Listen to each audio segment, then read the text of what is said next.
Hi, I'm Jenna. And I'm Steve. Welcome to the first episode of All Things Mad Men from Chip and Dip to Zooby Zoo. Do you watch too much Mad Men? We started this podcast to connect to Mad Men fans like us who pick up something new with every rewatch. Now, be advised, this podcast will include spoilers, so we can talk about all the character arcs all the way through the final season. This is really not intended to be a podcast for those who have not yet seen Mad Men. If you have strong feelings about elements in Mad Men, you are in the right place. We'll be breaking down each episode of Mad Men, debate and celebrate the memorable moments, and pose some questions to listeners so we can get your insights. So let's get started with Mad Men from Chip and Dip to Zooby Zoo.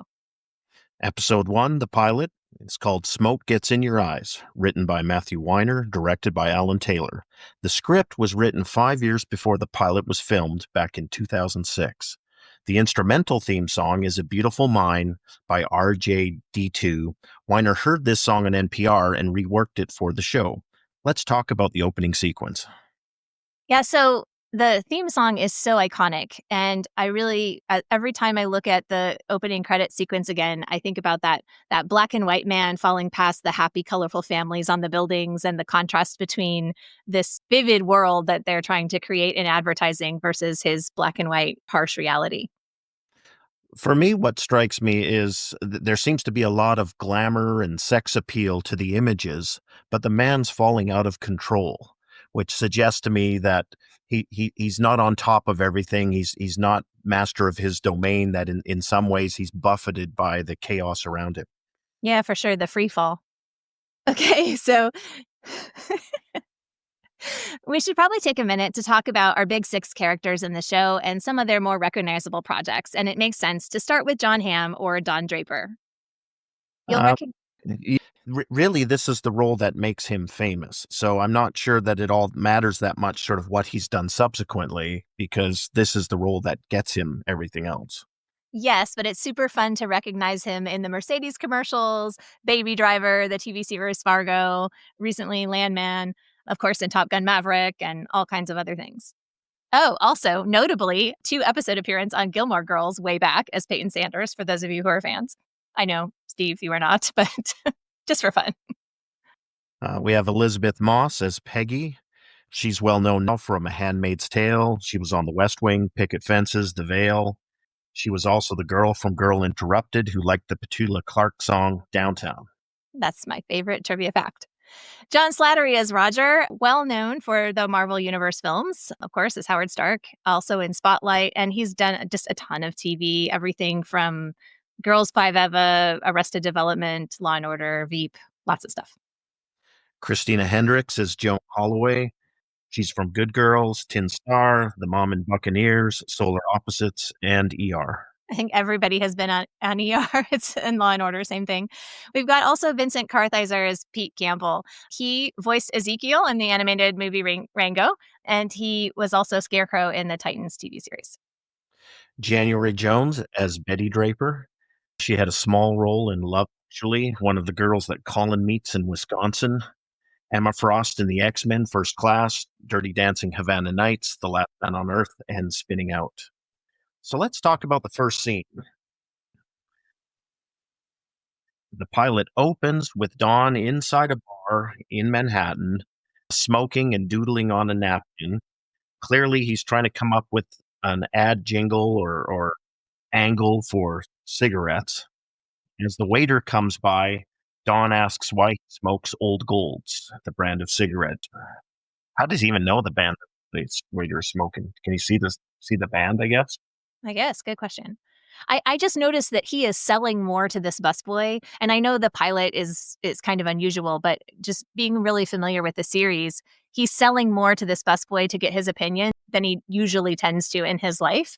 It's kind of an outlier because usually he doesn't have to work this hard because characters gravitate toward him. So it's so fun to see this opening scene because he's really aggressive almost to getting the answers he needs from this person. And he usually doesn't have to be quite that much unless he's pitching an ad.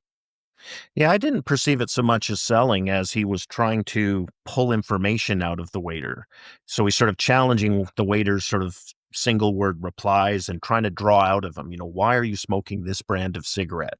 And when he doesn't like the answer he gets, he follows up and sort of hits the next question, trying to drive at some hidden truth or secret here as to why this waiter smokes a particular brand.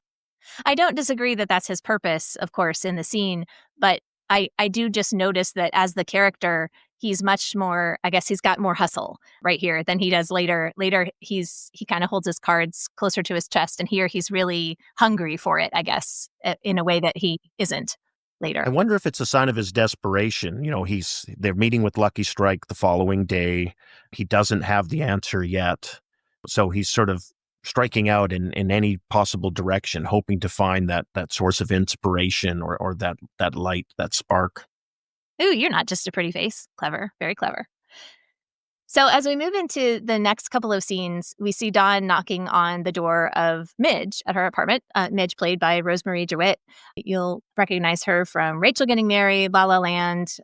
She was Daphne Campbell in The Boys, United States of Terra, and Little Fires Everywhere.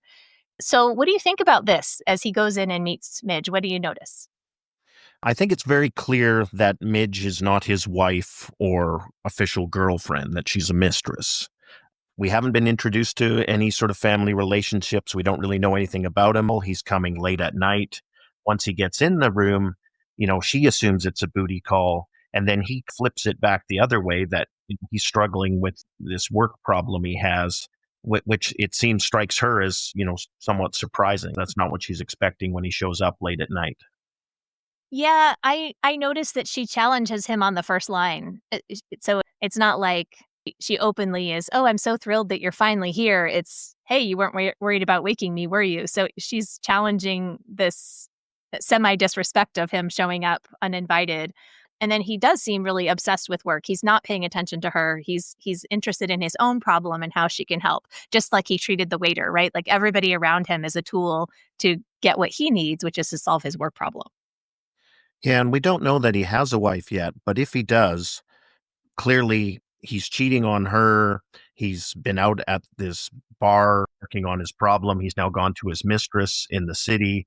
So if he has a wife, clearly he's disrespectful of that relationship and of her. Yeah, and then, the next morning when he even says, "We should get married," and her answer is, "Do you think I'd make a good ex-wife?" And so, I don't think necessarily that she doesn't want to marry him, but I do think she clearly understands she can't show him that she wants any of that too much. So, while I think part of her bohemian persona is, "I don't make plans and I don't make breakfast," which is a great line, by the way, but I don't entirely believe her. I think she knows she can't count on him, so she's not gonna let herself pretend. Yeah, I'm not really sold that necessarily she wants him in that way. It could be this relationship works fine for her the way it is. The way she rolled out the sort of dismissal of him in the morning to me was suggestive of her power in the relationship, that she's limiting the relationship and ushering him out of her apartment. Yeah, I think she just knows that if in fact they had each other in that way, it would change things. So I think she definitely, I mean, he has her attention, but sh he doesn't give her his full attention. He's thinking about work, right? And then afterward in the morning, he's thinking, "Oh, this is so great. It's so easy." But that type of relationship is a lot easier, of course, because she's not asking a lot of him. So, but I love how she always flips it back. She seems to be kind of his equal, and she has a professional life. He says, "You own your own business. This relationship could work if we got married." He appreciates her, obviously, but I think also he is fundamentally just about himself in a I way want that doesn't work for her. Yeah, I agree with that. She definitely strikes me as being an equal in terms of power in this relationship, or what little we've seen of it. I was wondering too if there's not an element of escapism in of Dawn in the morning. Oh, we should get married. He sort of wants to linger. She's ushering him out the door. Really, he's got an important meeting today. He hasn't been home. He's still in his clothes from last night. It strikes me, just with the benefit of hindsight, Dawn likes to escape, and I wonder if this is almost like a mini attempt at escape. Oh, absolutely. I noticed too, she always keeps the focus on their sexual relationship or flirting or, her boundaries. She gives him a sentence or two, but she's always turning it back. So even when he goes, "There's a kid who comes in every day and looks where he can put his plants," and she goes, "Is he handsome?" So it's always about that flirtatious thing with her. So I heard also somewhere somebody was talking about how Don is really his true Dick Whitman self with Midge, and where he's like Don Draper at work. And I don't agree with that. I don't think he's especially honest. I think he compartmentalizes himself. He's not an authentic person partner to her. So he might be relaxed in a way he isn't at work, but he's not necessarily real. I think he's just mercurial and he shifts pieces of himself from one moment to the next. I don't think he's all one thing or all one other thing. Yeah, I agree with that. And I think Dawn is all about the masks, and there may be multiple masks at any given moment. But I think, we'll see as we go through the series, but to find moments where Dawn's masks have been removed and we're seeing the straight, unmasked Dawn, I think it's relatively rare. And I agree with you. I don't think that's what we're seeing in this pilot. For sure. All right, as we move into scene 4, we're going to really get into the heart of the Mad Men thing. We get the shot of the building, and we get to meet Peggy, played by Elizabeth Moss, in the elevator with Harry, Ken, Paul. And we've got Rich Sommer as Harry Crane. He was one of Andy's friends in Devil Wears Prada. He was in LBJ, and he's done tons of work on different TV projects. Michael Gladys is Paul Kinsey. He's done a lot of TV as well, Medium House, How I Met Your Mother. And Aaron Staton as Ken Cosgrove. He was in the Nanny Diaries. He was also in the Right Stuff TV series, and all the way back to a show called Seventh Heaven. If you are old enough to appreciate that, you can go look him up there. So as they're traveling up the elevator, here's Peggy. And what do you think about this?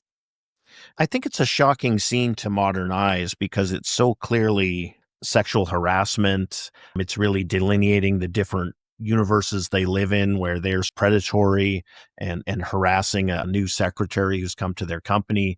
She's not in a position of any sort of power or ability to respond. She's just got to sort of quietly sit there in the elevator uncomfortably and take it.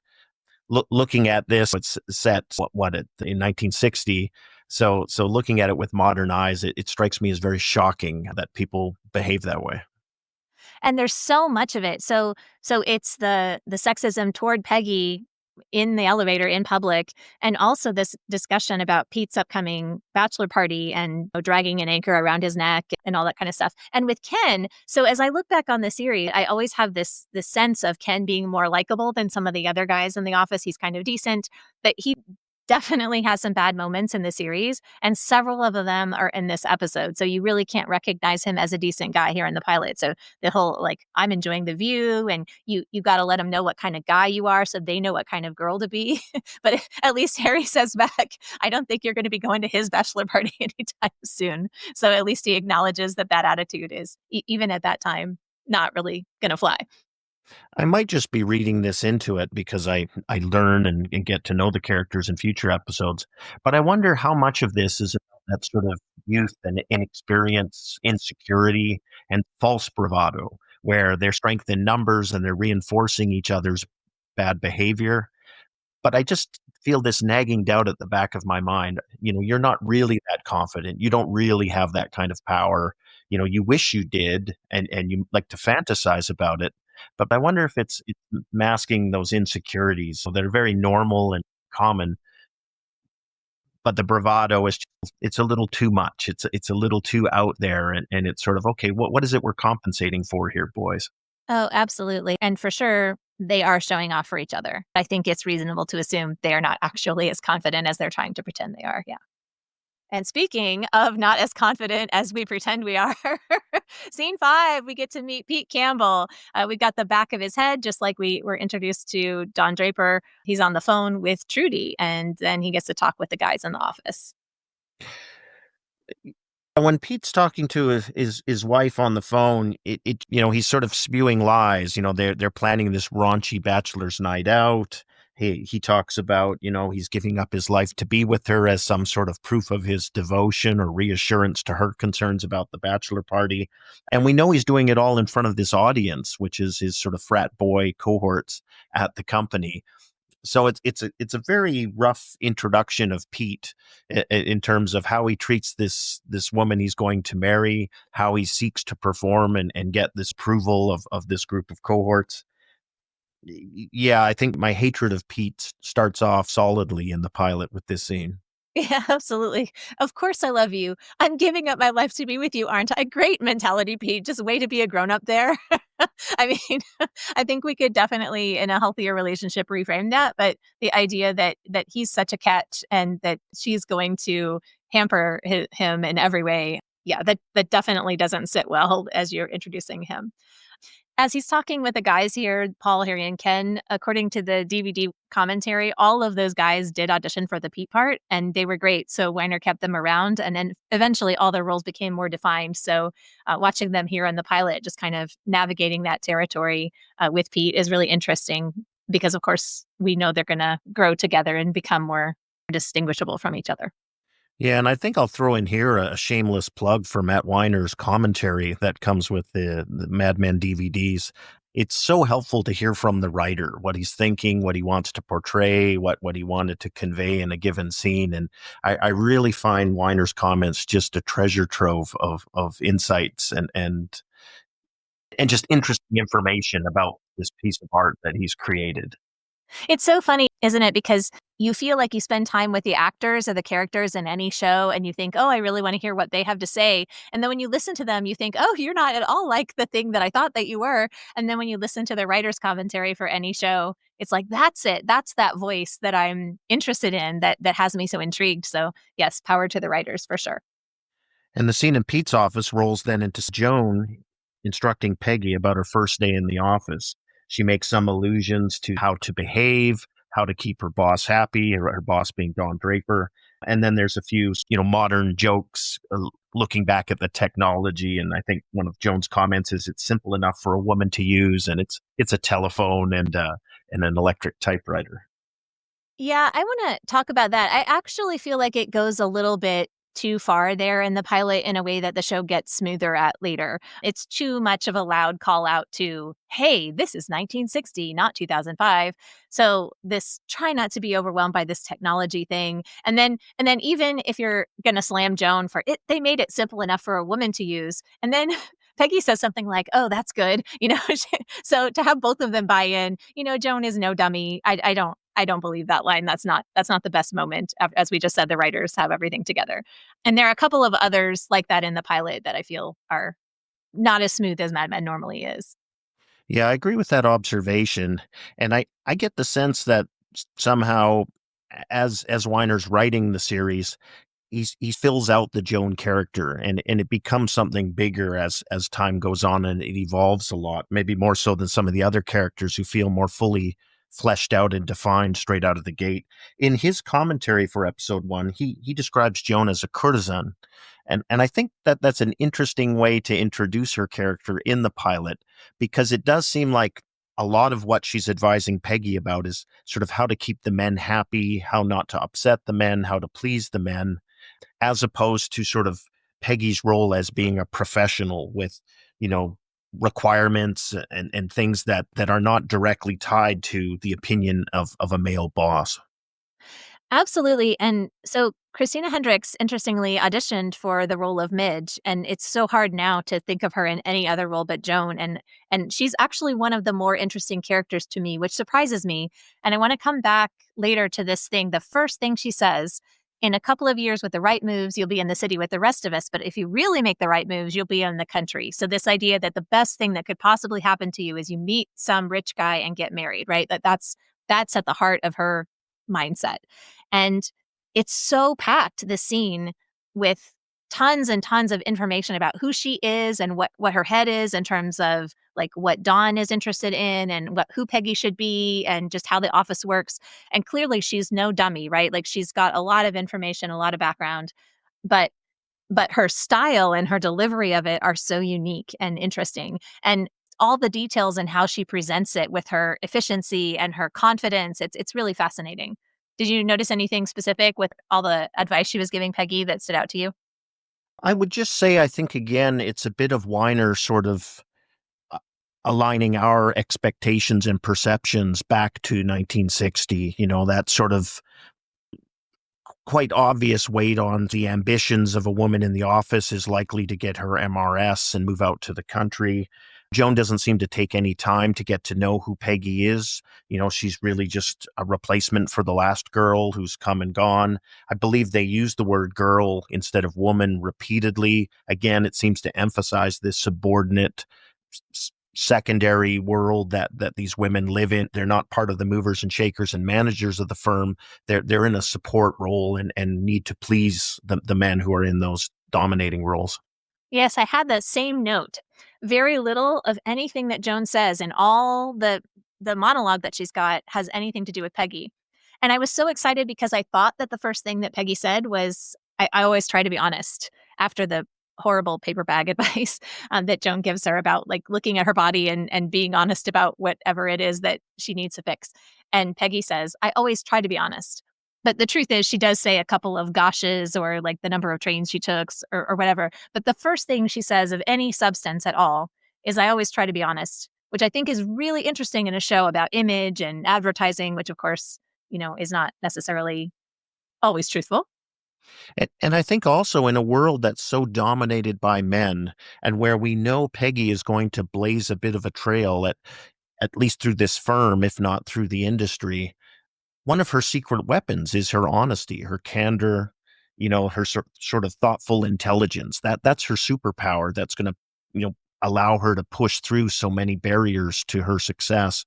So I wonder if it's a bit of Weiner sort of winking at us, the audience, as to sort of this secretary is going to be something far more than just another secretary.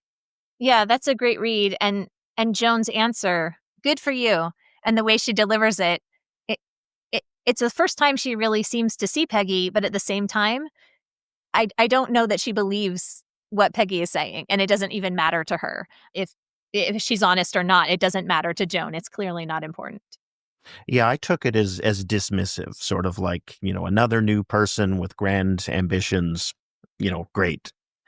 On to the next thing.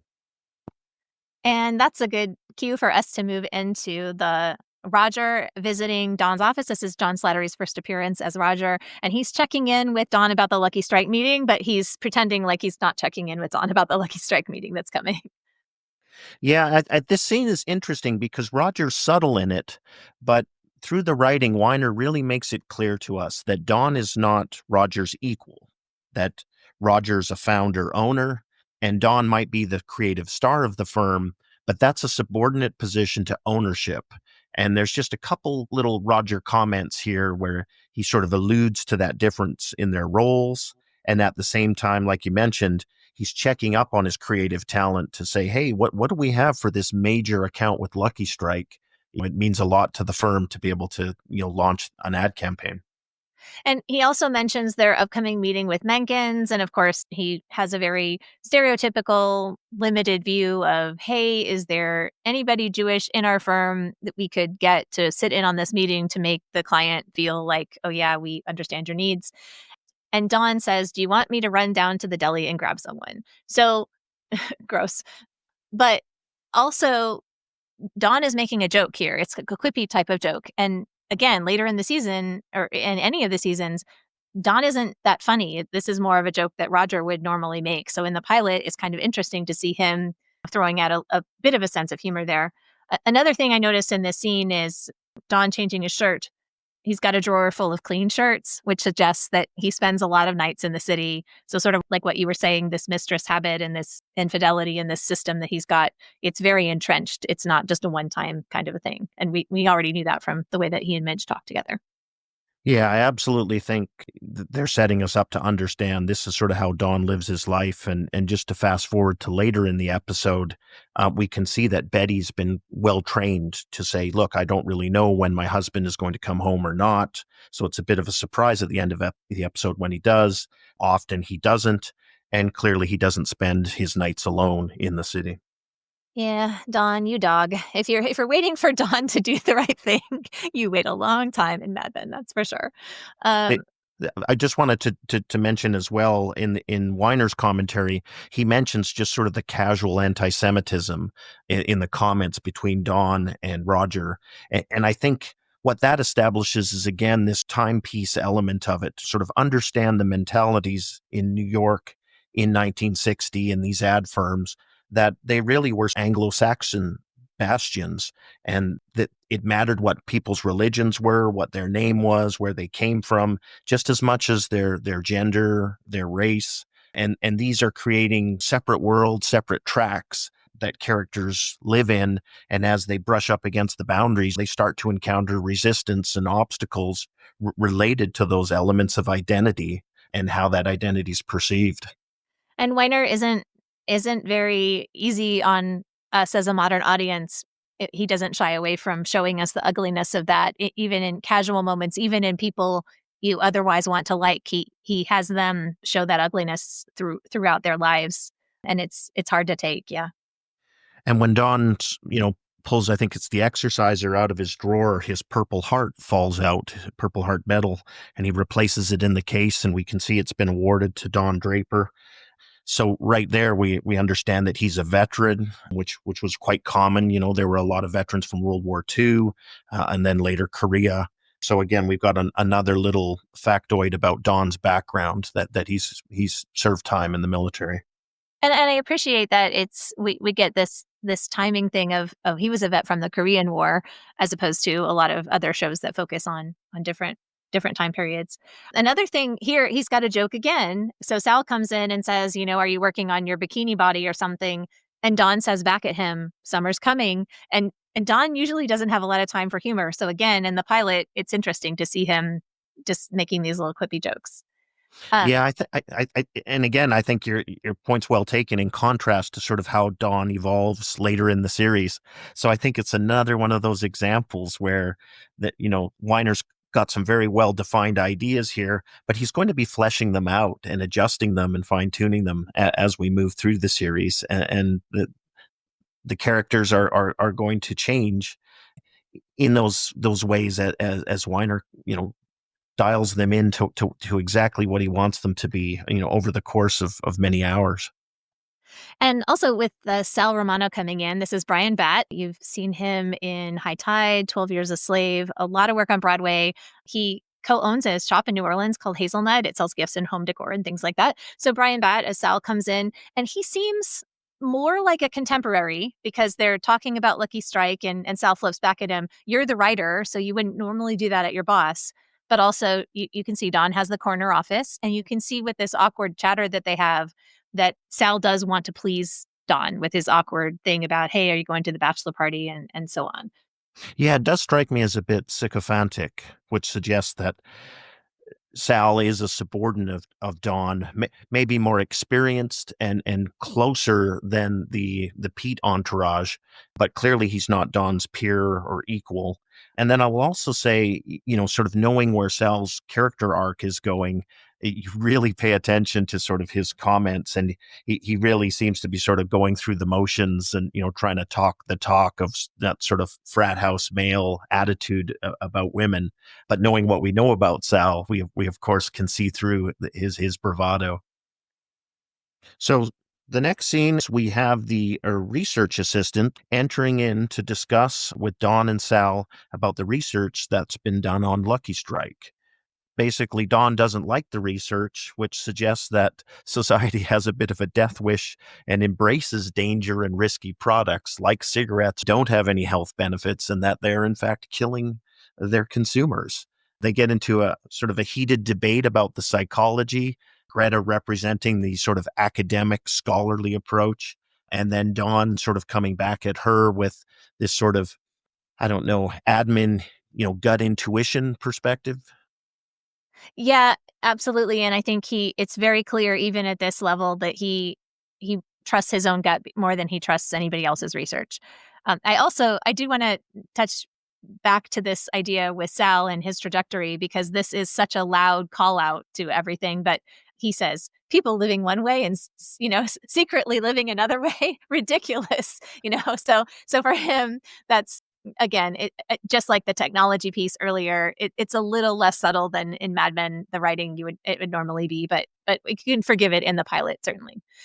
I really enjoy Weiner's little winks at the audience with these little comments, and I agree with you. They're a little bolder, a little balder in the pilot, but I do think they permeate the series and perhaps just get more subtle as everyone gets dialed in tight to sort of their character arc. But I really enjoy Weiner. I feel I see him winking at us through the script, at various points.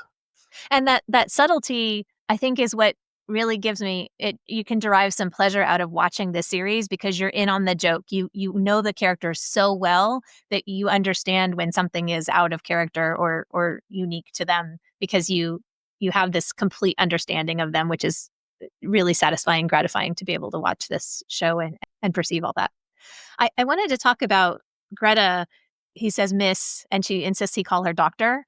And then he throws her research in the garbage and she's pushing his back on him, which was okay for Midge, but is not okay for her. So part of it is the time is ticking closer to this meeting and he doesn't have an answer. So again, Don treats everybody around him like a tool to get what he needs, which is success at this meeting.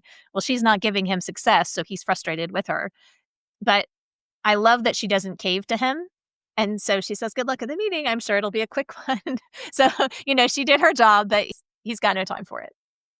Yeah, it's interesting, and I wonder I wonder what it tells us about Don because it seems to me there's some sexism in his behavior. Would he speak this way to a male Absolutely uh, not.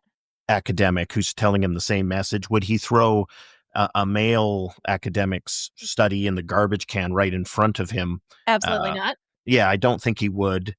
Again, I think it's putting us in this time and place where even a female academic who has all the credentials and in fact her research is really well founded and she's the one speaking from a learned position, is subjected to this, creative ad man who just decides, well, no, I don't like that, and I'll just be dismissive of it. So I like that she gives him a bit of a shot walking out the door because he certainly deserves it in this scene. Absolutely. And in terms of Don's education, or he's pretty self-taught. I think he has some night school, we find out later. So for him to trust in himself and his own confidence, that's a very American ideal that your own strength and you can carry yourself through. And I think that's an interesting and relatable thing that a lot of us have, right? That our own experience is what we can trust and not necessarily just the stranger is telling me facts and research that are cold when you have heart and feeling and instinct. Matt Weiner alludes to this in his commentary that sort of people speak better than they necessarily would. They're a little more articulate or a little better at framing their ideas. I'd have to say that this would be one of my criticisms and sort of suspend disbelief aspects for me on the character of Don. Don's from a hard scrabble background. Don isn't educated. Don certainly has some great ideas and thoughts, but this sort of polish he has as a professional on Madison Avenue at this time, if I take off my rose colored glasses, I don't think that's credible. I don't think he could fake that level of refinement. So again, I love the series, big fan of it, but this is one where I have to sort of put that in my back pocket and just accept, no, somehow Don's got to this place where he can sort of fake it as if he went to the best schools and was hanging around the best people to get to this position of authority and responsibility within an ad firm. It is a little it definitely stretches believability, but they do allude to that a couple of times later on. Roger says things like, "By the way you drop some of those G's, I always thought you were raised on a farm." So Weiner is very detailed and does come back to some of those things, but even so, I agree. I don't think he could fake it that convincingly. I think it's much harder to really blend in when you've come from where Don has come from. So Yeah, and so it's a small point. We then have Don takes a nap after watching a fly crawl on the ceiling light. Peggy comes in and wakes him up, letting him know that Pete is waiting outside. As Don gets himself put together, Pete barges into the office, not waiting for Peggy to beckon him in. And Pete's nervous about the Lucky Strike meeting and just wanting to find out what Don's got up his sleeve. Yeah, there's so much going on here. So with that fly and the light, and it's not a very subtle symbolism of you're trapped and you can't get out. What are you going to do? Because he still doesn't have a good answer for his big meeting. And this is the first time that Peggy and Dawn meet. He doesn't even know her name. And already they're sort of united in their dislike of Pete. So he says, go out and entertain. And also this fakeness again. He doesn't know I've been sleeping in here, does he? So he cares what Pete Campbell thinks and knows about him. And Peggy's like, "No, he doesn't know, but do I have to go out?" So so already they're sort of united in this person who's very easy to dislike. Yeah, and as a viewer watching the pilot for the first time, you're trying to figure out where does this dislike come from between the two of them? Is it just a personal thing or is there some sort of rivalry? I think in the pilot, there are enough allusions to sort of Pete's ambitions and where Don is in the firm versus where Pete is, that it is a rivalry that's been struck up here. And Don sees this young Pete chomping at the bit, ambitious, willing to climb over the dead bodies of those he has to stab in the back to get to the top, ruthless. And I think it's off-putting to Don both professionally, because I think it does violate what I would perceive as his code, and as well as personally, where he can see that he himself may be an obstacle in the ways of Pete's ambitions. I think it's also true, we dislike most in others what we dislike in ourselves or what we're uncomfortable with about ourselves. And of course, Don being so competitive and so ambitious himself, looking at the nakedness of Pete's ambition is really ugly and difficult. He says, "You're tough to take first thing in the morning." And Pete Weiner isn't giving us no breaks. He's like, "I've never had any complaints." So it's just fraternity all the way through. His mentality is just so disgusting. And you love to hate Pete. And I do think it comes back to that. We all know a Pete Campbell, maybe not in advertising, but we all know somebody who's ambitious like that. And often maybe it's us who's Pete Campbell. Yeah, So I was gonna say exactly that. We all know Pete Campbell's, but we also see peaks of him in our mirrors sometimes. And most of us probably aren't very comfortable or don't like that. And I totally agree with you. I think Don's Don's success has been fueled by his ambition and his ruthlessness. And I think as we go through the arc of the series, we'll see sort of, he's willing to do almost anything in servicing what he's striving for. I agree with you. I think he sees a little too much of himself in Pete, and he doesn't like the image. so here it's Pete with Peggy, and he doesn't even look at her. And he looks at Dawn and says, "Who's your new friend?" And he gives her advice on her appearance, which is tasteless, but almost echoing what Joan said. So again, now she's got all this unsolicited advice about showing her legs. This is the second time she's got this. And he's definitely not impressing her. No, absolutely not. And it's interesting. Weiner mentions that Don has a code. For all his flaws, he does have a code. And I really perceive this scene as a flash of that code. Don doesn't really know Peggy yet, but he can see that Pete's behaving boorishly and awfully, so he speaks up on that. I don't get the sense that it's personal to Peggy so much as just Pete offends Don. Don has an opportunity to sort of slap him down here for his bad behavior, and he's happy to do it because he's sort of got a, a yucky feeling when he's around Pete at this point. Yes, even though Pete is being so repulsive, he doesn't shut it down as obviously as you would hope somebody would. So they're walking away from Peggy now, and he says, "She's young for you, Draper." And even there, he says, "The future Mrs. Pete Campbell is a lucky woman." So it's a shot, but he's not correcting him until they have several more exchanges. And then finally, Pete keeps pushing and pushing because he doesn't know what else to do. He is ambitious and he pushes, and that's how he gets what he wants. And then Don stops him, and then he pushes back and says, you know, the new girl from the steno pool, nobody will like you. Yeah, and again, I get less a vibe that Don's defending Peggy than Don is just taking a shot at Pete. Yes, he's And enjoying his righteousness. yeah, and I think it's interesting because again, it helps put us in the timeline of how people were behaving at this time and what women were subjected to in the office, and that even in a case where someone speaks out against it, defending you or stopping that kind of awful behavior is secondary to, oh, you violated my code, I find your presence loathsome. It's almost a bit of a letdown because you'd like to put the white hat on Dawn standing up for Peggy, and then you realize, oh gosh, it doesn't really fit. It's more about himself. Yes, and Peggy is just expected to take it and suck it up and not be upset about it. She just has to get through her day with as little of this as she possibly can, and she has no control over how much of it she has to receive. So that's depressing. Yeah, I think as the viewer, we're really in a position of being rather sympathetic to Peggy at this point. We're sort of seeing this young woman. We don't know much about her or her motivations, but I think we'd all say she's not in the best of circumstances. And from what she's seen so far in the elevator and here in the office, it looks like it's going to be a difficult work environment for her, to say the least. And I think it's interesting that we start with the pilot. It's her first day. So I don't think you can really make a convincing argument that anybody other than Don Draper is the main character of the show because everybody connects to him ultimately in some way. But Peggy as a character arc, as a protagonist who definitively changes and that we get to meet everybody on her first day of work, she certainly has a very good case for, if Don isn't the hero you can root for, Peggy might be.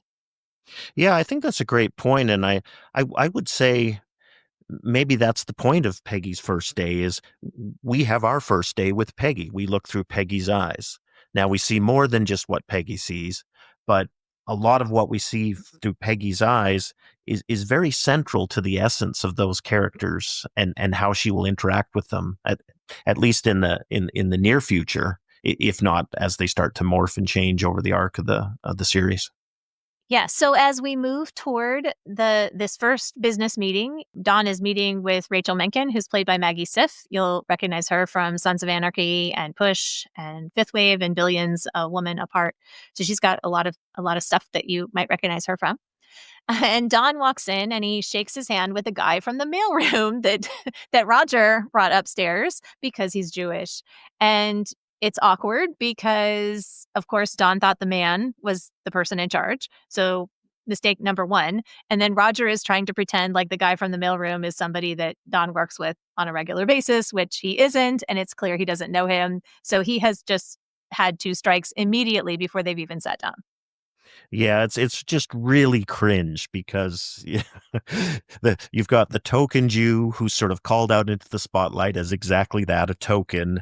As we quickly find out, Rachel's very smart, picks up on it all, and then they're both on their back feet, Roger and Dawn, scrambling now with Rachel, trying to recover for their faux pas and setting the wrong tone that they're not really taking her seriously as a client. They're not really taking her problem seriously. But you can see he's trying to turn on the charm because charm is supposed to be enough, right? Like that's all he's going to need in this meeting. And I love her first line. You were expecting me to be a man? My father was too. And that establishes so much about she's not at all what he expects. And it's not just her gender, it's everything about her. So is going to challenge what he is thinking about just his work and this whole interaction with her as a client. So I do appreciate that from the very, very first sentence, she's pushing back on him as an equal. Yeah, she's such a delicious character, and in these early interactions with Dawn, it's just clear she's outclassing him at every turn. He's underestimating her. He's not at game speed yet, and she's just popping his balloons and fluff and just blowing it away, you know, machine gun style. And you can almost see Dawn again back on his heels mentally, sort of puzzled and with, what is this I'm talking to right now? Who is this person? Because she's like nothing I expected. She breaks all of my assumptions, and she just keeps coming. She just keeps bringing it line after line. Yeah, and in this next scene, which is Peggy at the gynecologist's office, which is so, so, so slimy and awful. I tried to count the awful things that the doctor says to her. I came up with 8, but it's really hard to isolate them. It's just horrible. So It's just I also wonder, so this is another, you can see she's been sent here from Joan. I do find it stretches believability a little that she would go to the gynecologist at her lunch hour on her very first day of work, that would suddenly be so important to her. But on Joan's recommendation, the doctor is smoking in the exam room. And everything he says is, okay, well, you're here for birth control pills, but don't be slutty. That's not cool. And then he's saying all these awful, awful, awful things to her. So it's a terrible back and forth of, I'm going to sit here and judge you, and also I'm kind of going to flirt with you, but it's greasy and horrible while I'm flirting. It's terrible. Yeah, and it's really such a throwback to an earlier era that I think it's difficult for us today to imagine it being that way. So as a modern viewer, my eyes and ears are just shocked by the whole interaction. And you're cringing the whole time, cringing for Peggy, just how unprofessional the doctor is.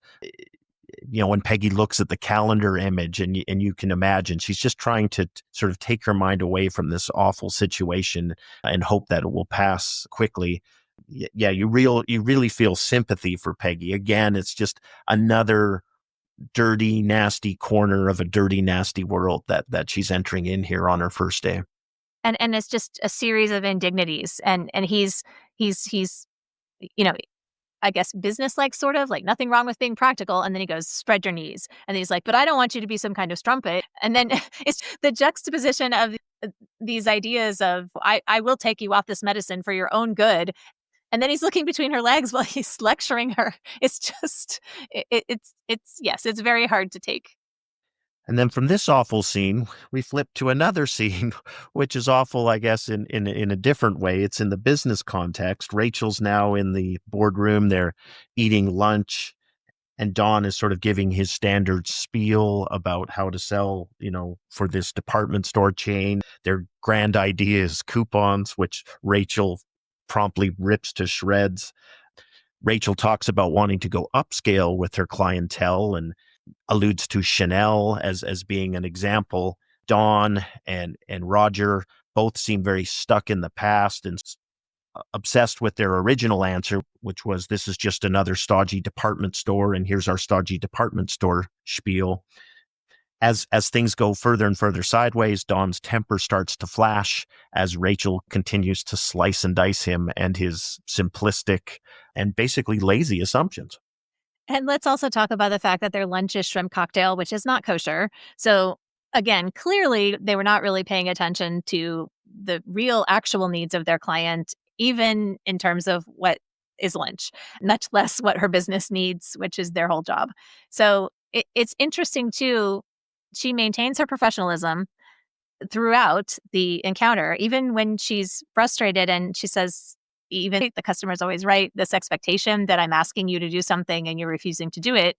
And she's not asking for something that's ridiculous. Again, if she were a man, I don't think she would get this kind of treatment. Eventually, she puts her cigarette out in the shrimp cocktail, which may be less professional, but you're cheering for her at that point. And it's interesting how it's not just Dawn's temper tantrum that's growing, but Pete's attempt to smooth it is completely fumbled. He's supposed to be Mr. Account Man, and he tries to patiently explain things to her, and he makes it worse. Yeah, they don't even entertain the substance of what she's saying. They're just completely dismissive. She's talking to brick walls.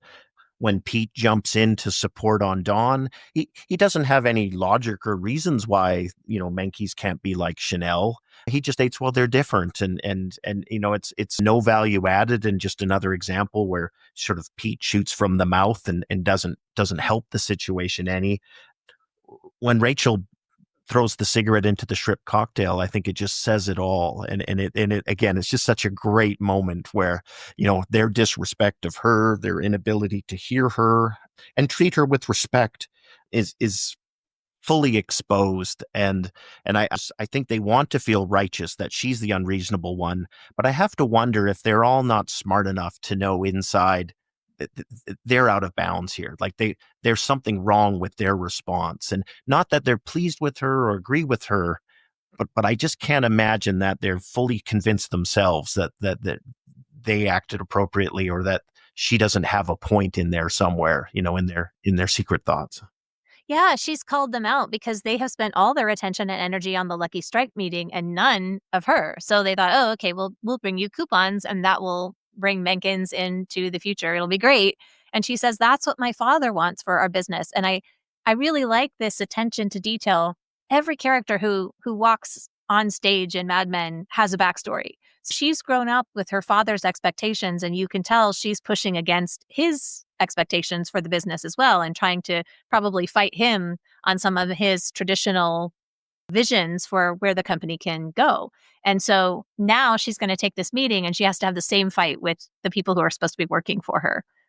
I think if we take it from the standpoint of how women are treated and the sexist attitudes, Rachel's almost like a high-powered Peggy, our contrast in this episode. So we have Peggy coming in at the bottom of the food chain and being subjected to all this bad behavior and attitudes and the rest. But then we can see even at the top end of it, Rachel is rich, Rachel's a client, the account is lucrative, she's meeting with these executives, and yet she's still getting short shrift from their inability to actually listen, hear, and engage her productively.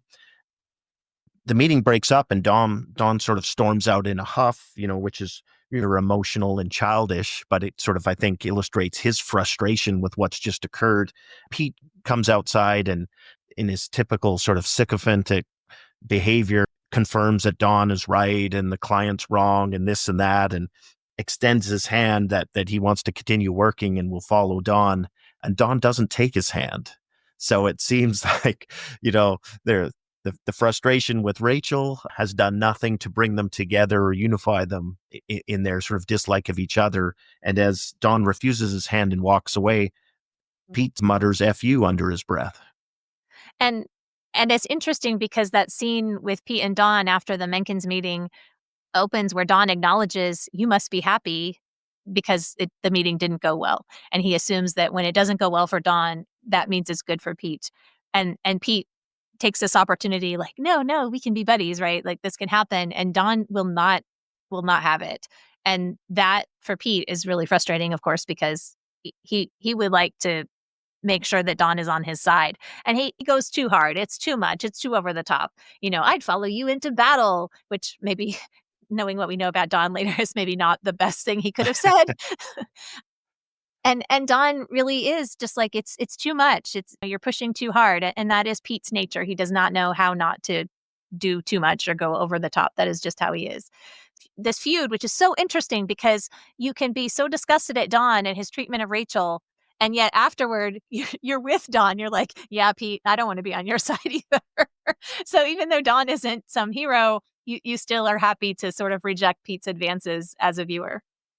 Maybe I'm maybe I'm forcing this a little too much, but I was thinking, Pete's background is he's a wasp from one of the best families, so he would certainly know all the social graces and that facade of friendliness and teamwork. That would be socially ingrained in him from a very early age. Sort of flip flopping on what I said earlier about Don speaking and acting in a way that I find hard to believe he would arrive at that, given his background. I wonder if this is a case maybe where Weiner is showing how Don is much more blunt and direct, and he's not willing to put up that facade with Pete. His distaste for Pete, his unwillingness to partner with him is on full display. And and this is probably unusual to someone like Pete, who in the country club, everybody would act cordial even as they're trying to put knives in each other's backs.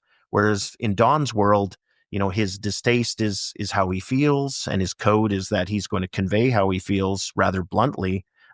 And this is unnerving for Pete, especially being in the junior sort of striver position vis-a-vis Don. And absolutely the fact that Pete comes from money is part of what I'm sure rankles Don and gets under his skin because here's this young upstart who was given everything and handed it to him compared to who Don is. So I'm sure part of his disgust is just this young, ambitious person who's had it easy. All right.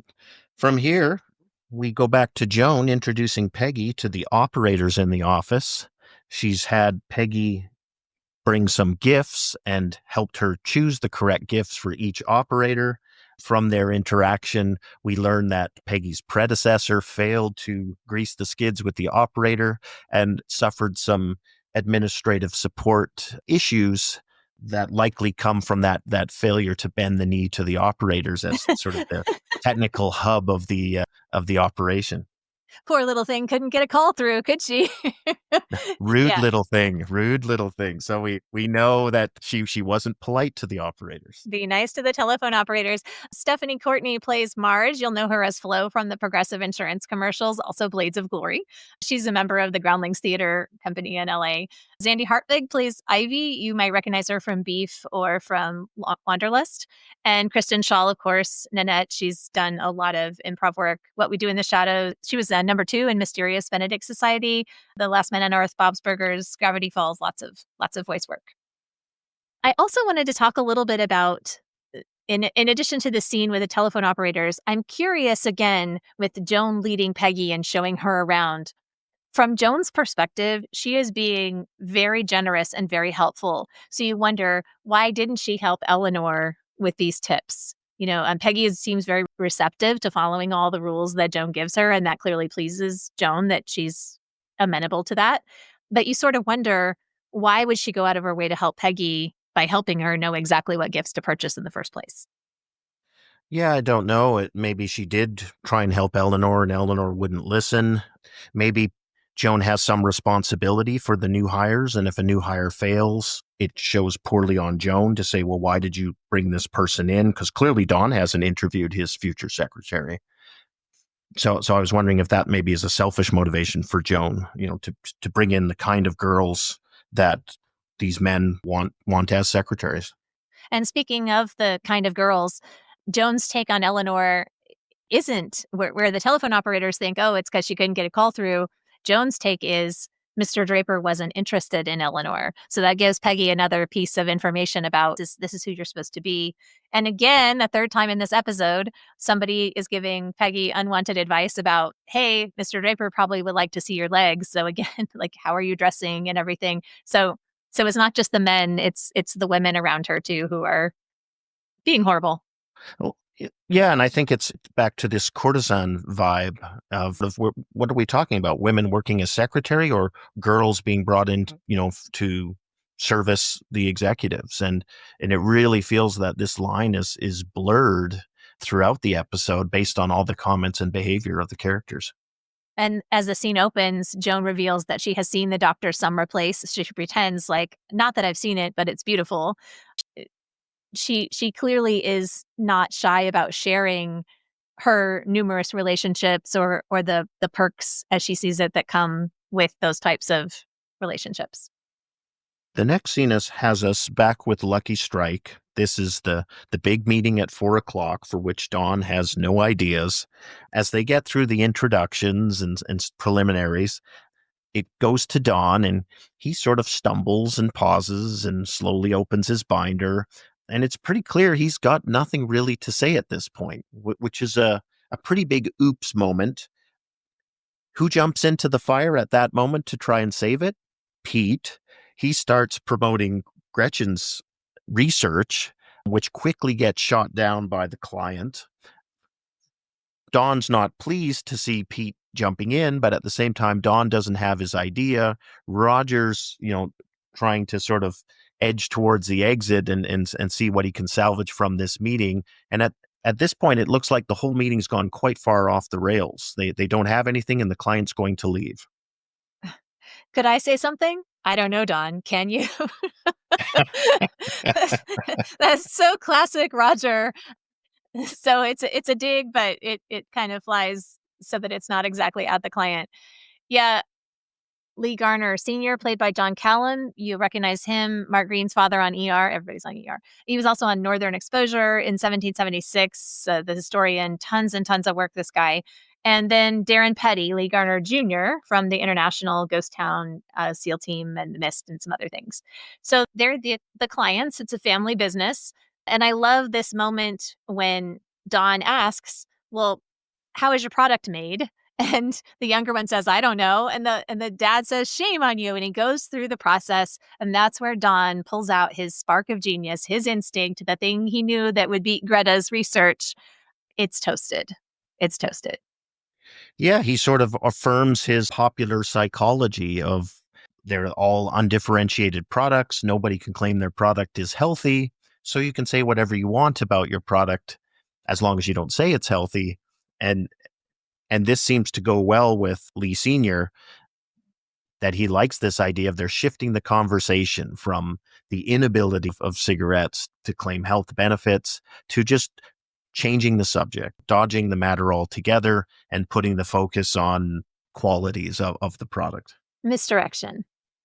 Yeah, I also so he gets the "It's toasted," and Roger goes, "I don't think I have to explain what you've just witnessed here." And Lee Gardner Jr. is like, "I kinda think you do." And then Don gets into this sort of tagline for the whole show, right? Advertising is based on one thing, happiness. It's a smell of a new car, it's freedom from fear, it's a billboard that screams reassurance that whatever you're doing is okay. And of course, we'll see throughout the series, Don's signature line is, "It's okay, it's gonna be okay, everything is okay," even when clearly things are not. And Don is a master of that mask, of that faking that everything is fine.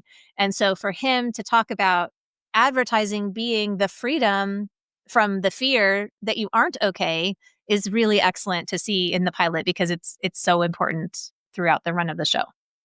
Yeah, I think that's a great point, and it really does permeate the lives of the characters, how they behave, and that sort of challenge of taking that front of happiness, that front of "I'm okay," to make it your reality, and how big is the gap, and what does it take to close that gap? Because I think, we'll see even later in this episode, we sort of run into that again when Rachel challenges Dawn at their meeting. And before we get to that, so Don and Roger have a follow-up about the Lucky Strike and, Roger's pouring a drink. He says, "You had me worried. I didn't know if you were drunk or not drunk." And then they drink together. And Roger is all business here. He's talking about the meeting they just had. He wants him to go make up with Rachel Menken. He is proposing maybe a Nixon presidential campaign. So he's really all business and also not as nakedly ambitious and hungry the way Pete is, but clearly focused. Yeah, agreed. And, Pete comes into the meeting and he's sort of promoting his bachelor party, which, we've already seen him and his frat boy cohorts talk about that and sort of promote it. And it's pretty clear Don has no interest in participating in it. It's not clear to me if it's just because Don dislikes Pete so much. I also get the vibe that this is just not Don's cup of tea. He doesn't go out for frat boy antics. He's a little more mature, a little older, so that sort of, outing has no appeal to him. I think that's probably true that it doesn't anyway, but I also think that this is a special chance for him to just twist the knife in Pete a little bit more. He just had success in his meeting, which he knows is a big sick in the eye to Pete, and he's not going to go celebrate his bachelor party. And why not? Just because. So I think he's very, very happy to disappoint Pete on whatever level he can. I am a little bit curious about Roger, though, because Roger, before he leaves and all the boys come in and everything, he says, "I suspect there's going to be some mid-level camaraderie," and I wonder, and he's pretty comfortable there, but I wonder why he walks out. Is it that he needs to remind everybody that he's a level up, or because he has things to do, or because he's not interested in being a party boy with them specifically? So I actually had that same question about Roger because he seems more of a freewheeling kind of get a drink where you can get it kind of guy. Yeah, I got the vibe there that Roger was illustrating his difference, not just to the frat boys, but to Don, and wanting to keep that separator between himself and Don in terms of I'm an owner founder, whereas you're a creative genius. And it's interesting because we know how their sort of friendship evolves over the series. And it feels to me like this is something that dissipates or lessens in terms of how it affects their interactions. It seems rather prominent in the pilot to me. It's interesting to see that contrast as it moves forward. As the other guys leave and Pete and Don are having this, Pete is trying to sell again too hard, push too hard. "Oh, come to the bachelor party. You'll come, you'll be there." And Don is like, "No, you can't make me," basically. But again, we have this thing about the technology that's too loud with It's not like there's a magical machine that makes identical copies of things. That doesn't exist, right? That's too obvious a shout out to the contrast between, 1960 and 2005. But I do think that his irritation with Pete about that, he knows that he stole the research and he knows that he tried to take his moment in the meeting and that will not stand. So that's yet another reason why he's got to punish Pete. Yeah, absolutely. He's furious at Pete for having taken the report out of his garbage can, and I think this also gets to one of Don's code items. You know that the creatives own the creative side, and the account men like Pete should never cross that boundary. So here again, Pete is crossing that boundary. It's going to happen again and again in the series. And the sheer hostility Don has towards Pete every time it happens is very consistent. It is interesting though, because just as you're ready to hate Pete Campbell for the rest of your life because all the reasons, to give him credit, when he's talking about the research, he says, I think she was right. So that to me is kind of fascinating because as we see Pete and his job later on, he's able to look at something that Don summarily rejects and say, there's maybe some potential here. I can kind of see this. And even Lee Garner Jr., although the senior was very offended, Lee Garner Jr. said that would be very interesting if our product was dangerous, which of course is not because they have to keep up that pretense. But Pete can see something there that Don was not willing to look at. So that's kind of an interesting nugget there. Yeah, I do. I do think it hints at Pete's intelligence and that Pete is more than just a ball of ambition. And as we move on, this is so cringy. Oh, Peggy. So she closes the door and she and Don are in the office and she thanks him for a great first day. I hear you're amazing in the meeting.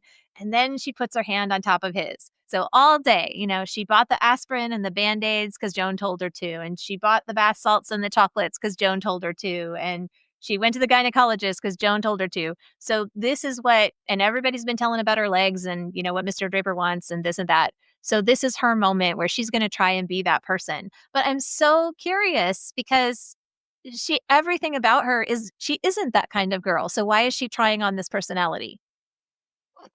I wonder if just it's been a very overwhelming first day. It's been a tough day. She's probably fatigued. She's desperate to succeed. I think we can already sense sort of her ambition and hunger. And I wonder if all that just doesn't feed into sort of assessing like this is what's expected in this moment and I'm going to try and adhere to that. It goes rather brutally for her. She gets the rejection from Don, so, a sexual rejection from her boss. Furthermore, he sort of calls her out and says, you're my secretary. So he's almost giving reverse advice. It's been all about how to be more attractive and appealing. And then suddenly he's sort of denouncing, well, that's not what this is about. You really feel for Peggy in this scene because she's trying her best, and it just seems at every turn she's failing. And then she finally sort of puts it out there with her boss, and then it fails again.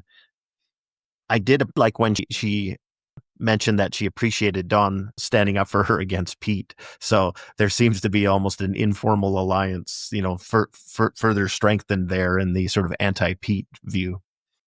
And I wonder if Don sort of forgives her because at the end of the scene, he says, I need you to make a call. So it's business as usual. So let's forget about this. That's the signal. But I wonder if the fact that she didn't know, she didn't let Pete in for the research. Pete lied to her and said, I'm looking for my fountain pen. And I wonder if that is a difference maker in terms of Don being able to forgive Peggy a little bit more. Because remember, when she puts her hand on his hand, he thinks that she's conspiring with Pete against him, basically, at that point. So that might also be a difference maker. Yeah, I like that idea, and that makes a lot of sense. I would also say, as we get to know Don, he's not wantonly cruel. So, he will react harshly. Sometimes he crosses a boundary, but he's not sadistic or he's not looking to sort of continually hurt and punish people in most sort of verbal conversations like this. I was wondering if maybe when he sees just how profoundly his response to Peggy sort of knocks her down. She starts to almost weep. She says, "I hope you don't think I'm that kind of girl." And he says, "No, of course not." I wonder there if again his code reels him in a bit professionally to say, "You've gone pretty hard on this young woman. It's her first day. Dial it back a bit, cowboy." And then he does so, sort of, seeking comfort or seeking security in that just sort of pure by the book professionalism, which then also gives her an out to just shift gears into that professional business mode.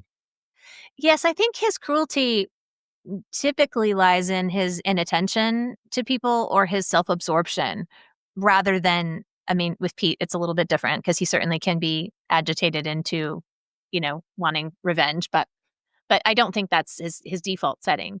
I also, just coming back to why is Peggy trying to do this when it's clearly, I mean, she doesn't have any game, right? She doesn't know how to dress. She doesn't have those tools. But in, again, this show that is all about image, and here she is trying on a different personality. Like, maybe I can be that girl. That's kind of interesting to see her do that because we do that, right? Humans do that. We try on different personalities in different settings. So it's interesting to see her do it, even though it doesn't work. Yeah, I think that makes a lot of sense. And I also think this rejection has repercussions before the end of the episode.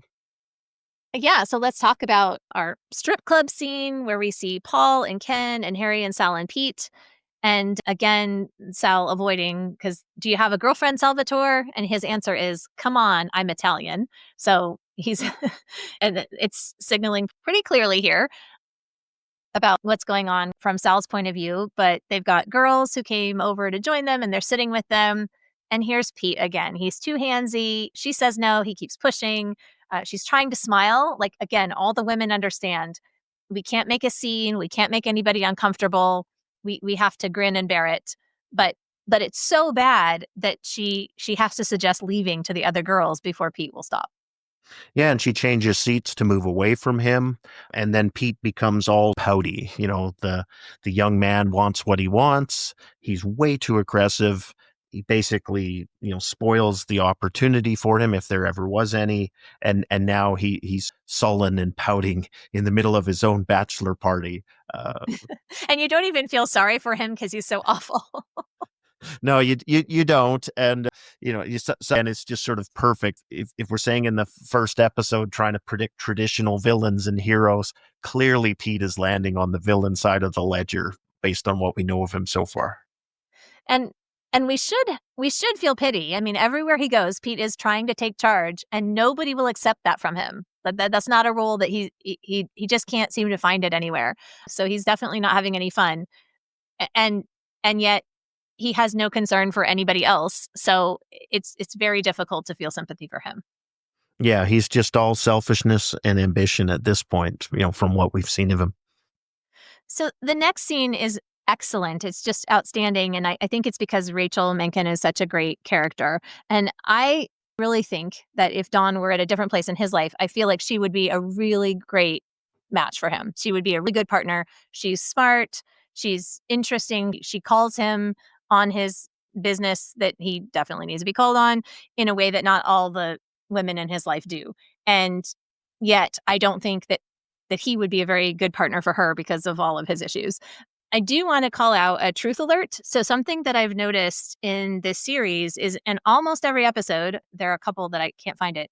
A character will say to another character, that's true, or I don't think that's true. And often it comes at the heart of an episode. And this scene includes that truth alert moment here. So, do you want to kind of talk about what's going on here? Yeah, first I'd like to respond to your point about Rachel being a match for Dawn. I think she is. But I wonder if Dawn can even see that. And one of the vibes I got from watching this scene is, again, it feels to me Dawn is rocked back on his heels. He's not encountered a woman who's this sharp, this quick, this intelligent, who's slicing and dicing sort of his words and his claims and climbing inside of them and blowing them up. And she does it machine gun style. Everything he says, she has a response that's sophisticated and challenging. And I think I just get a look of surprise on John Hamm's face, as Don Draper saying, "What the heck am I talking to right now? This is not what I thought it would be." Again, sort of the smooth over charm session across a couple cocktails for the debacle that was the meeting in the office. Absolutely. He goes into that meeting expecting he's gonna show his charm, because it always works, and he's going to make this client happy with him, and instead, his natural curiosity is completely shaken by what this woman is saying back to him. And I think it comes so fast and furious that it overwhelms them. And he's sort of falling back on his cliches and his cynicism, love doesn't exist. We just made that up in on Madison Avenue. And it's like, okay, you can fall back on those tropes, but is that what you really believe? And then when she calls him on that to say, do you really believe that? He doesn't have an answer. And again, you can almost see him drowning in a way that parallels him struggling in the Lucky Strike meeting where he's got nothing and he's slowly opening the binder to stall for time as his mind thrashes around looking for something. It feels like Rachel deals him the same hand here. The difference being he doesn't come up with an answer in the end. He doesn't get to the pitch. Well, he makes a pitch, and I see this on memes all the time, this stuff that he says. So he says, "What you call love was invented by guys like me to sell nylons. You're born alone and you die alone, and I'm living like there's no tomorrow because there isn't one." So it's all cynical and negative, but I don't believe him. I think he is just pretending to himself this whole pitch, and Rachel clearly doesn't buy it either. But he thinks he's gonna go into this really smooth, well-articulated advertising is all that there is to life speech, and she's gonna be blown away by it, and as you say, no, in fact, she is not overwhelmed or taken aback by his genius. She very casually says, "I never thought about it, but it must be hard being a man too," and this completely undoes him, not just her suggestion that it must be hard to be a man, but that she didn't buy his line, Well, and and not only that, she doesn't respond to his line with a line of her own or a shtick. She almost expresses dismay that here's a person who doesn't believe in romantic love or doesn't think it's a real thing. And then that morphs almost into, maybe I'm reading into it, but almost a pity, like I feel sorry for you. It's her sheer honesty that and earnestness, I think, that again disarms him because he's trying to do a shtick and a spin, and that is just helpless against human honesty that's combined with her sort of intelligence. to harken back to Peggy as well, I always try to be honest. I think that is their relationship too, that it is unique because not that it's a perfect relationship, certainly, but that honesty there, he really responds to that in Peggy and here. So when we go to the moment of truth, she says, "Mr. Draper, I don't know what you really believe, but I do know what it feels like to be out of place, to be disconnected. And there's something about you that tells me you know it too." And all he can say is, "I don't know if that's true." When in fact, we Yeah, know, he yes, knows in damn fact, well that's true. Yeah, that he has absolutely. exactly called him out and defined him with 2 Yeah, meanings. she's just pinned him onto a bulletin board in the exact spot, and he's got nothing to come back at her with. And looking at his reactions in the meeting, I don't even think he knows what to think about what just happened. I think his brain is still struggling to catch up with, again, something that just went so far off the rails from what he thought it would be to suddenly having himself exposed to this effectively a stranger. And I appreciate in the DVD commentary, Weiner makes the point that, in most shows, the successful meeting with Lucky Strike would be the important scene. But here in Mad Men, this is the climactic scene. And it absolutely is. And I love that she turns it into a Midge thing then. So she's been honest and forthright. And then she says she refuses the second drink and she says, "You can tell your boss you charmed me. I'll see you Monday for a real meeting." And she just absolutely, and when he stands up, he is smitten. You can see on his face, he wants more of whatever this is. Yeah, he doesn't even know what it is. He just knows he wants some more of it. It's game, set, match to Rachel. Absolutely.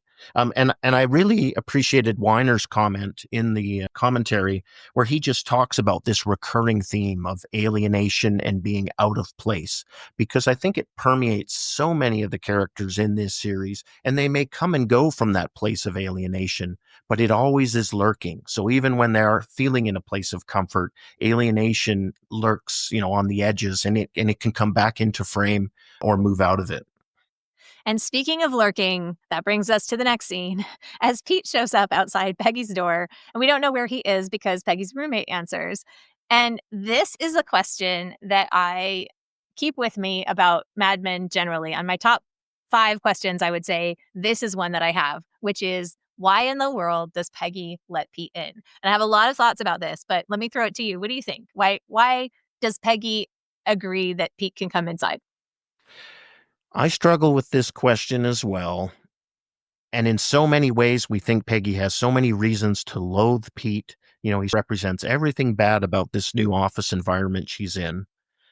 But I think there's almost a pity element that comes into it.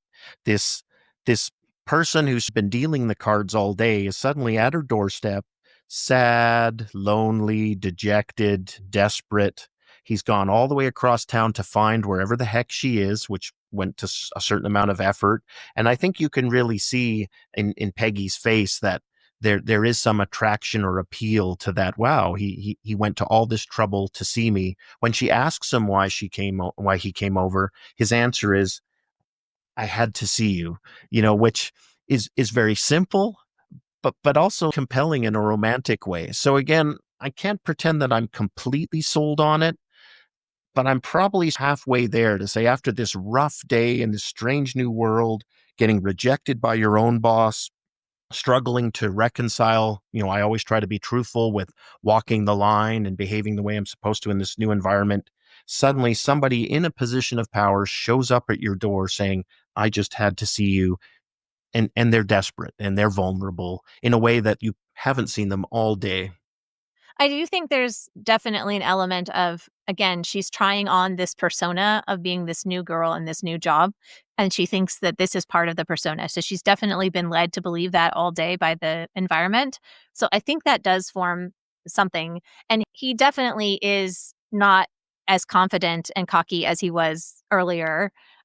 Like he says, "I'm getting married on Sunday, and you must think I'm a creep." And maybe maybe that sentence, maybe that's the only honest sentence that Pete has said to the whole episode. And yes, Pete, we do. We think you're a creep. Um, but maybe that is what works. But I don't know. Peggy, bad taste in men, Peggy, bad taste. And so I I don't know. So this is my question. If we're talking about chip and dip, this is our double dip, if you will, our point to ponder for our listeners. So, why do you think Peggy lets Pete in the door? We will put the link in the show notes and we'll share some of our thoughts on an upcoming episode. So, we would love to hear your thoughts about that. And as we move from there, from her extremely bad taste in men to the final scenes, we've got Don traveling home on the train. You've got him going into the house and this great shot of a hand turning on the bedroom light, which is revealed to be January Jones as Betty, his wife. Yeah, we see the beautiful, dutiful wife. She's obviously happy to see him. She doesn't expect him to come home. He's gone from this high speed Madison Avenue lifestyle to pure suburbia now. He goes and tucks his 2 children into bed. It really shows such a contrast with what we've seen of Don throughout the episode to see this is the world he comes back to. And the last scene of him is in the children's room, rubbing their heads as they sleep with January Jones in the background. And then it fades to black, and then it goes to My Fair Lady.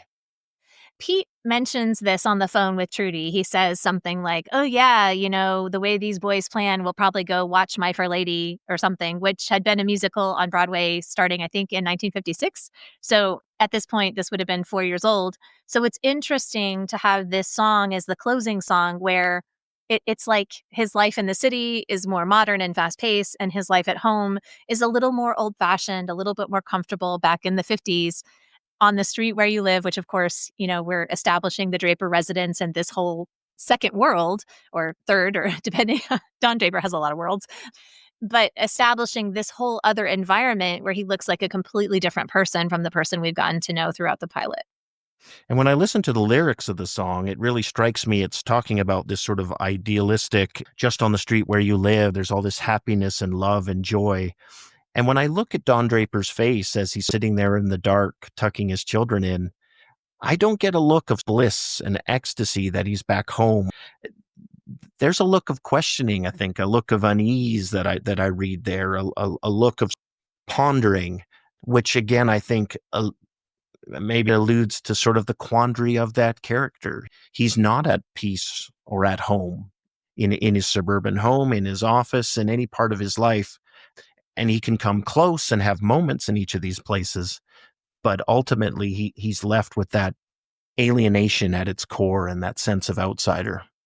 I think that's certainly true, but it is important to notice that in the scene with Betty, he's clearly into her. Like there's clearly an attraction there. So whatever his infidelity is, he has some kind of interest in Rachel Menken. He has an affair with Midge happening for however long it's been happening.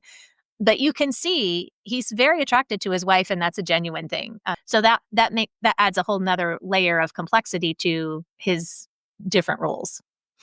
Yeah, I totally agree with that. And I think that's true of all the interactions he has. Like if he were just a faker and he were just putting on an act, I think it would be a lot easier maybe for him to end the act or cut loose or to escape from it. The fact that it's all swirled together with genuine love and affection and investment of himself.